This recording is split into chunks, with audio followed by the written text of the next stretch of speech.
Next, key features of machine learning. First one is data-driven learning.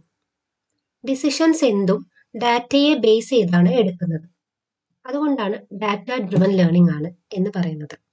ഒരു company sales strategies എടുക്കാൻ വേണ്ടിയിട്ട് previous sales ഡാറ്റേനെ ആയിരിക്കും use ചെയ്യുന്നുണ്ടായിരിക്കുക. അത് use ചെയ്തിട്ടായിരിക്കും plan ചെയ്യുന്നത്. Okay, next one adaptability. ഏത് എൻവയോൺമെന്റിലായാലും easy ആയിട്ട് അതിലേക്ക് അഡ്ജസ്റ്റ് ചെയ്യാനുള്ള എബിലിറ്റി. ഏത് കണ്ടീഷനിലും പോസിറ്റീവ് ഔട്ട്കംസ് അച്ചീവ് ചെയ്യുക.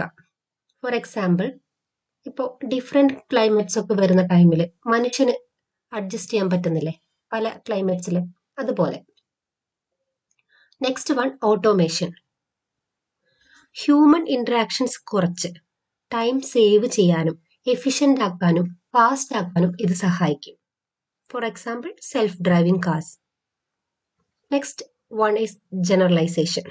ജനറലൈസേഷൻ എന്ന കോൺസെപ്റ്റ് എന്താണെന്ന് വെച്ചാൽ, മോഡൽ ഇതുവരെ കാണാത്ത അല്ലെങ്കിൽ ഒരു പുതിയ ഡാറ്റയിൽ ട്രെയിനിങ് ഡാറ്റയിൽ ഏതുപോലെയാണോ പെർഫോം ചെയ്തത്, ട്രെയിനിങ് ഡാറ്റയെ ഏത് രീതിയിലാണോ ഐഡന്റിഫൈ ചെയ്യാനായിട്ട് പറ്റുന്നത്, അതുപോലെ തന്നെ ഇതുവരെ കാണാത്ത പുതിയൊരു ഇമേജിൽ ആ ഒരു ട്രെയിനിങ് ഡാറ്റനെ ബേസ് ചെയ്തിട്ട് നല്ല രീതിയിൽ പ്രിഡിക്ഷൻ ചെയ്യാനുള്ള എബിലിറ്റി, അതിനാണ് ജനറലൈസേഷൻ എന്ന് പറയുന്നത്.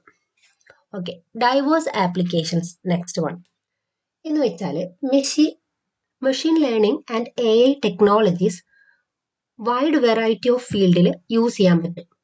For example, health care, finance, education, entertainment, fraud detection, etcetera.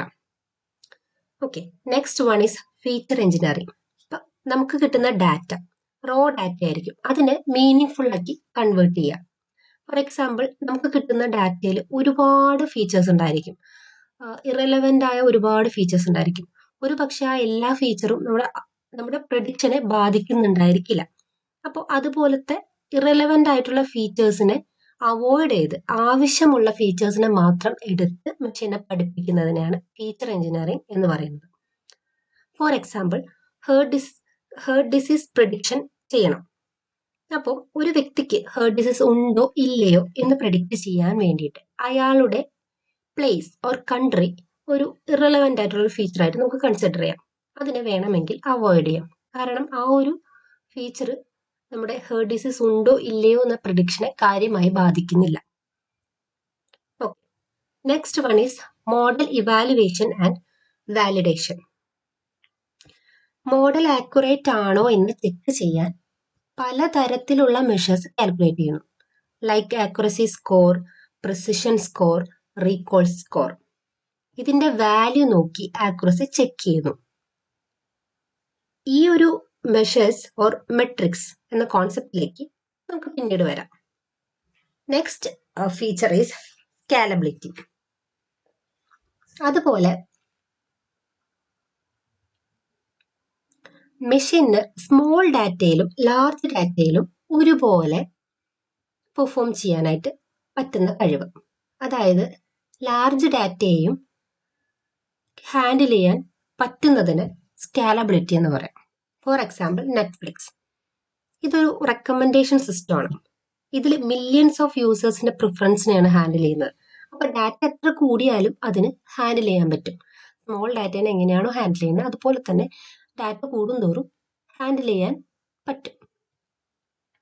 Okay, അതുപോലെ ക്രോസ് വാലിഡേഷൻ എന്ന ടെക്നിക്ക് യൂസ് ചെയ്തും മോഡലിനെ ബെറ്റർ ആക്കുന്നു. അതായത് ട്രെയിനിങ് അഥവാ നമ്മൾ പഠിപ്പിച്ച ഡാറ്റ മാത്രം കറക്റ്റ് ആയിട്ട് പ്രെഡിക്റ്റ് ചെയ്യുകയും കാണാത്ത ഡാറ്റയിൽ പുവർ പെർഫോമൻസ് ചെയ്യുകയും ചെയ്യുന്ന അവസ്ഥയെ നമ്മൾ ഓവർ ഫിറ്റിംഗ് എന്ന് പറയും. ഇത് ഒഴിവാക്കാൻ ക്രോസ് വാലിഡേഷൻ ടെക്നിക്സ് യൂസ് ചെയ്യും.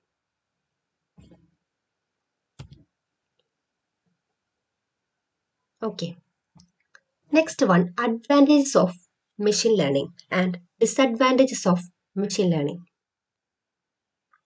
നമ്മുടെ ആവശ്യം വളരുന്നതിനനുസരിച്ചിട്ട് മോഡലിനെ ഫ്ലെക്സിബിൾ ആക്കാനായിട്ട് സാധിക്കും ഫ്യൂച്ചർ യൂസിന് വേണ്ടിയിട്ട്. ഇപ്പൊ ഫ്യൂച്ചറിൽ നമ്മുടെ ആവശ്യം ഗ്രോ ചെയ്യുന്നതിനനുസരിച്ച്